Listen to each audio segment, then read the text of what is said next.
Bienvenidos, mis queridos hermanos, a este tiempo de escuela dominical. Ahora con nuestro tercer tema, que tiene que ver con los temas principales. Les recuerdo que la semana anterior estuvimos viendo la estructura del Evangelio de Marcos. Ahora vamos con lo que es los temas principales que trata Marcos en su Evangelio. Y en este tema es muy importante resaltar que Marcos hace algo muy complicado y es resaltar esa parte de la identidad de Jesús como el Mesías. Y es un tema muy difícil que Marcos tuvo que comunicar en sus escritos. Marcos quería que su audiencia reciba el mensaje de que Jesús vino a perdonar los pecados y a dar salvación. Jesús era y es el rey que conquistó la muerte, tenía gloria, tenía poder y había inaugurado el reino de Dios aquí en la tierra. Y estaba prometiendo que regresaría en gloria cuando venga la victoria final en el arrebatamiento. Ya cuando venga el reino en su consumación, entonces también lo estaba diciendo Pablo en sus escritos.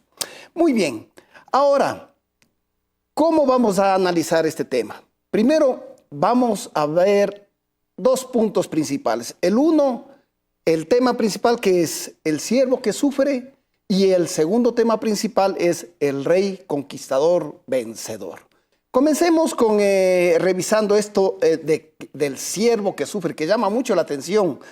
Muy bien, el tema de la identidad de Jesús como el Mesías la vamos a dividir en dos partes. Primero, considerando a Jesús como el siervo mesiánico que sufre. Y segundo, veremos su identidad como el rey mesiánico conquistador.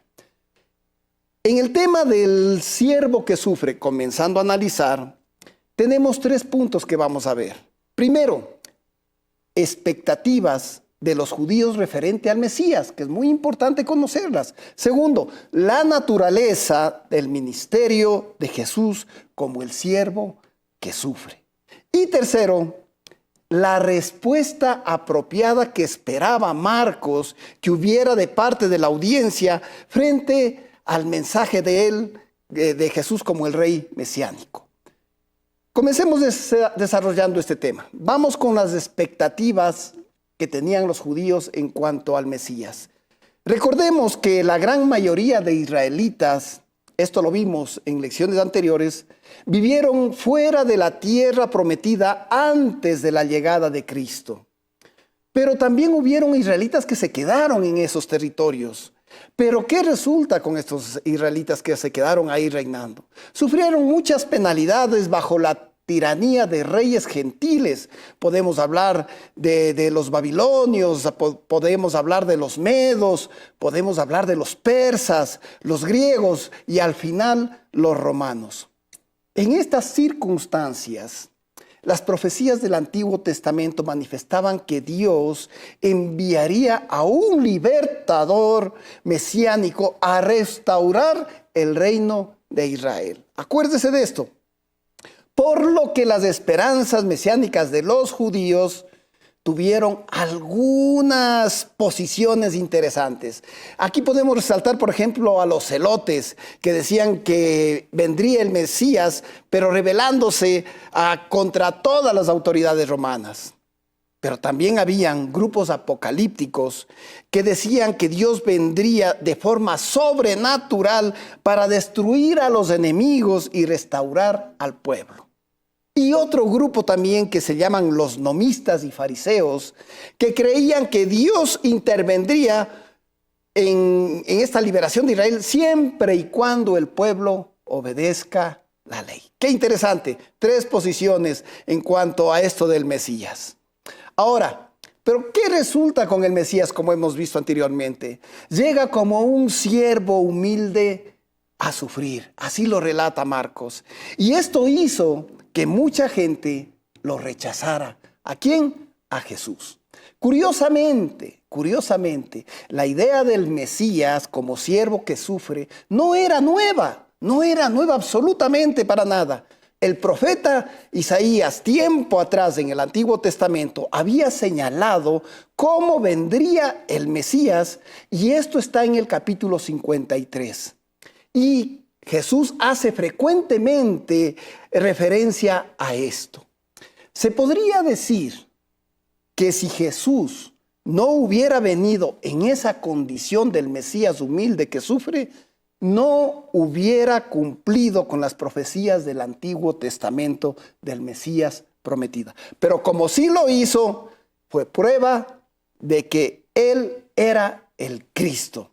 Lamentablemente, hay que decirlo, la mayoría de la gente de ese entonces estaba influenciada por especulaciones sobre el Mesías que la manejaban los líderes religiosos judíos.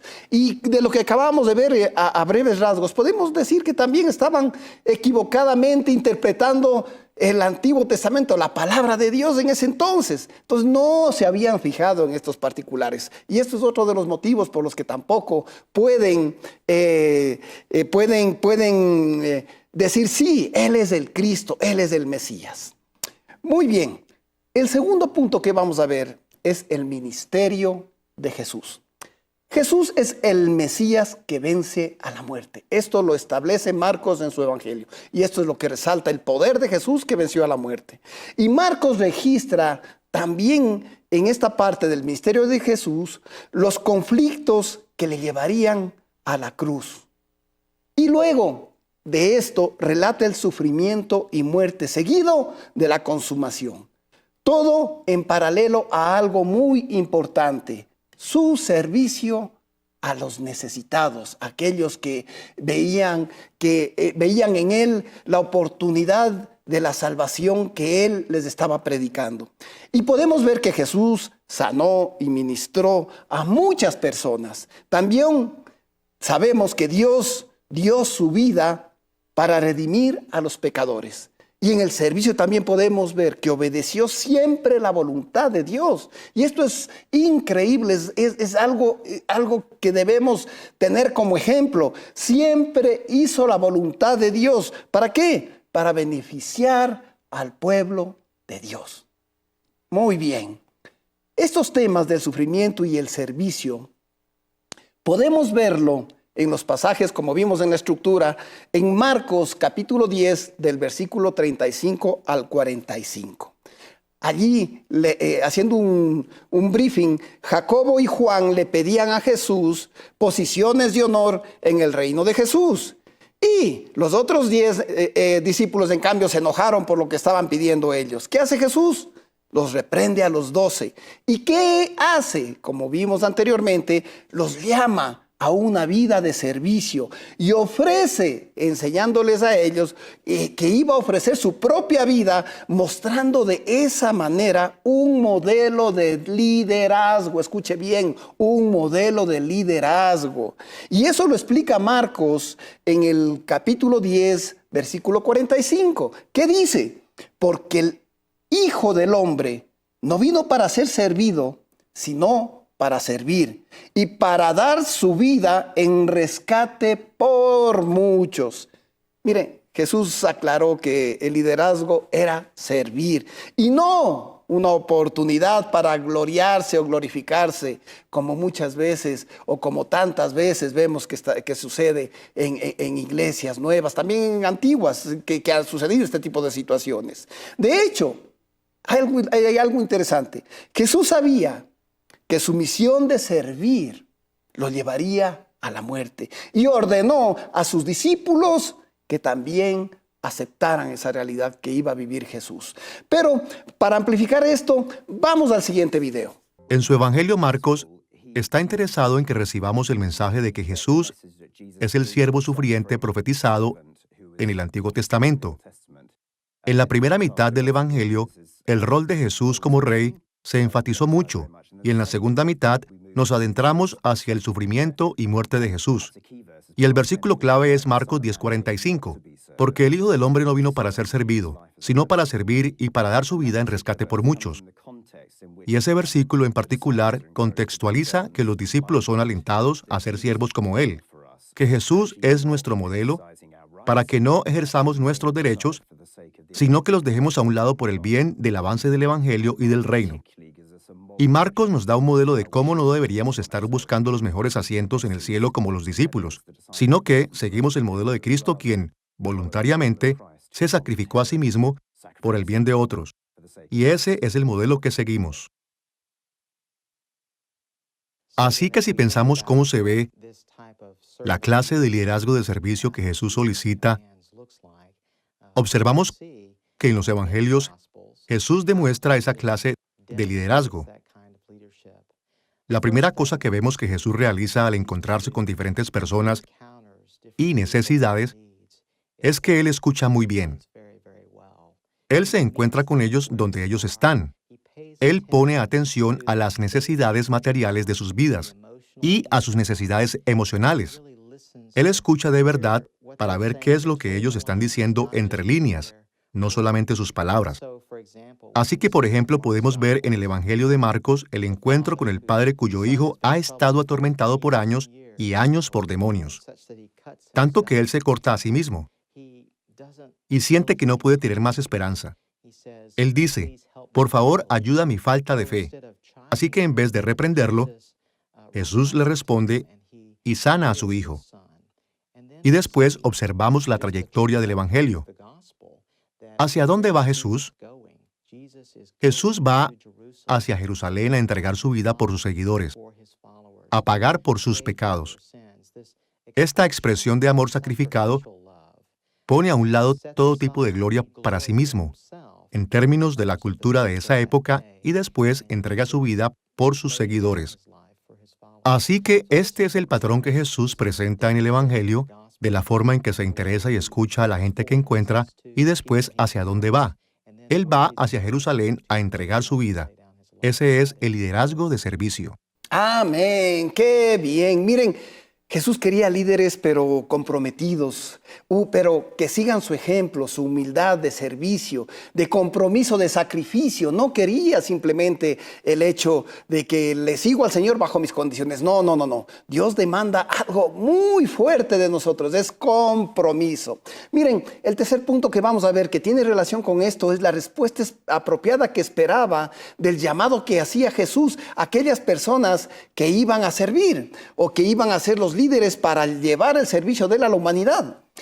Jesús enseña a sus seguidores que no serían tiempos fáciles y que enfrentarían oposición, conflictos familiares, tentaciones, maltratos, persecución e incluso la muerte. Ya les estaba advirtiendo Jesús. Pero sin embargo les pide que sean perseverantes en la fe. Jesús lo resumió esta idea en Marcos capítulo 12, versículo 30, donde dice: amarás al Señor tu Dios con todo tu corazón, con toda tu alma y toda tu mente y con todas tus fuerzas. ¿Cómo quiere el Señor? Que le sirvamos con todo, no quiere a medias. Y como ejemplo de esto consideremos la historia del joven rico que está en Marcos 10, 17 al 31. Haciendo un resumen, este joven en donde vemos, Dios le decía, este muchacho le dice, mira, le dice, Señor, yo quiero servirte, quiero seguirte, ¿qué hago? Y el Señor le dice, tienes que vender todo y entregárselo a los pobres y vienes conmigo.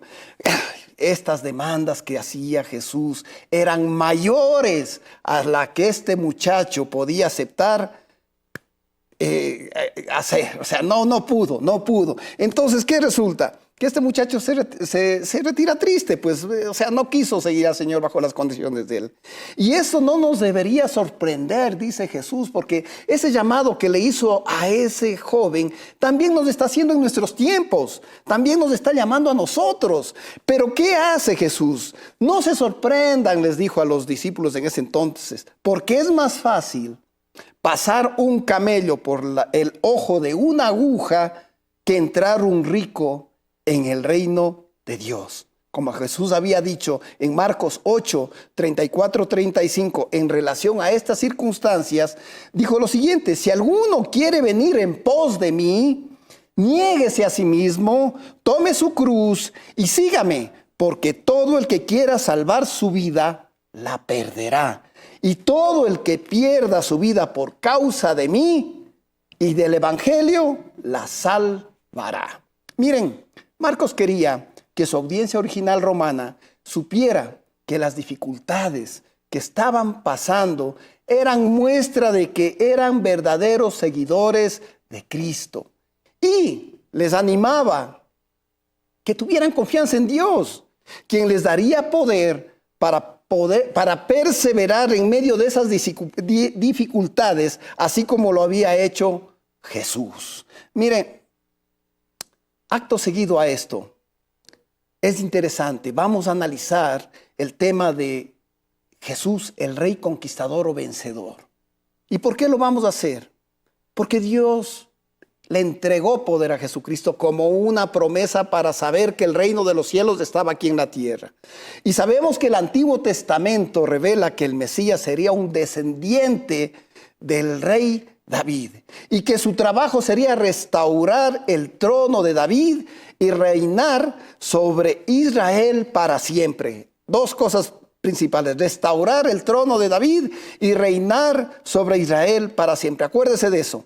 Estas profecías están en pasajes como el Salmo 89, está en el Salmo 110, en el Salmo 132 y que se confirman en Marcos 12, 35. Vamos a considerar tres aspectos como el rey conquistador. Primero, Jesús, que proclamó el reino. Segundo, demostró su poder y autoridad. Y tercero, que venció a sus enemigos. Comencemos con el hecho de que Jesús proclama el reino. ¿A qué se refiere esto? Muy bien. Marcos resume el evangelio de Jesús en el capítulo 1 del versículo 14 al 15. Y dice lo siguiente: después que Juan fue encarcelado, Jesús vino a Galilea predicando el evangelio del reino de Dios, diciendo: el tiempo se ha cumplido y el reino de Dios se ha acercado. Arrepentíos y creed en el evangelio. Qué interesante. El propósito del ministerio de Jesús era proclamar las buenas nuevas de que el reino de Dios está cerca y que las promesas son para quienes se arrepienten y creen en Él. Ahora, Jesús proclama también el reino enseñando a sus discípulos y a menudo lo hacía con parábolas. Como ejemplo tenemos en Marcos, en el capítulo 4, 11, 12, que les decía Jesús, y esto lo vimos ya en unas lecciones anteriores: a vosotros os he dado saber el ministerio del reino de Dios, mas a los que están afuera por parábolas todas las cosas. Esto en un resumen del versículo este. En esta proclamación, escuche bien, del reino, Jesús también describe la entrada al reino de Dios. Por ejemplo, Marcos 10, ¿qué manifiesta? Que quienes entrarían al reino con facilidad serían los niños. Y quienes entrarían con mucha dificultad serían aquellas personas adineradas y que eran poderosas. Muy bien, el segundo aspecto de esto del rey conquistador es que él demostró poder y autoridad. Jesús demostró poder y autoridad ante la naturaleza, acuérdense de eso, y también a través de sus milagros. Marcos 4, 41 dice que la creación obedeció las órdenes de Jesús. Y también vemos que los demonios lo reconocían como el Hijo de Dios, como dice Marcos 1, 24, 3, 11 y 5, 7. Toda esta demostración de poder era testimonio que había llegado el reino de Dios aquí a la tierra. Pero también son testimonio sus sanidades y sus milagros, ya que las bendiciones del reino también incluían vida y salud. Pero cuando Jesús sanaba, estaba haciendo algo importante. ¿Qué cree usted que estaba haciendo? Estaba compartiendo las bendiciones del reino de acuerdo a los privilegios que tenía Jesús a través de sus poderes, pero eran privilegios reales como el Hijo de Dios. Jesús demostró su poder y autoridad también en muchas otras formas. Una de ellas es cuando hizo el llamamiento para sus discípulos, para que le sigan. Miren, ahí dejaron casas, dejaron familias, dejaron negocios y lo siguieron. Ahí vemos el poder que tenía Jesús. Jesús exige, ¿qué exige a cambio? Existe un compromiso real, un compromiso verdadero para poderle seguir. Un ejemplo memorable de la autoridad de Jesús es cuando perdona los pecados al paralítico, que leemos en Marcos 2:3-12. Y aquí hay dos revelaciones divinas. El uno es perdón y la otra es sanidad. Al perdonar los pecados de este hombre inválido, Jesús demostró que tenía autoridad para administrar justicia dentro del reino de Dios. Y al sanar al hombre, Jesús probó que su mensaje venía de Dios. A través de Jesús, escuche bien, nuestros pecados pueden ser perdonados para reconciliarnos con Dios y con eso tener acceso a las bendiciones eternas que conlleva. Tercero, conquistó a sus enemigos. Sabemos que conquistó a sus enemigos.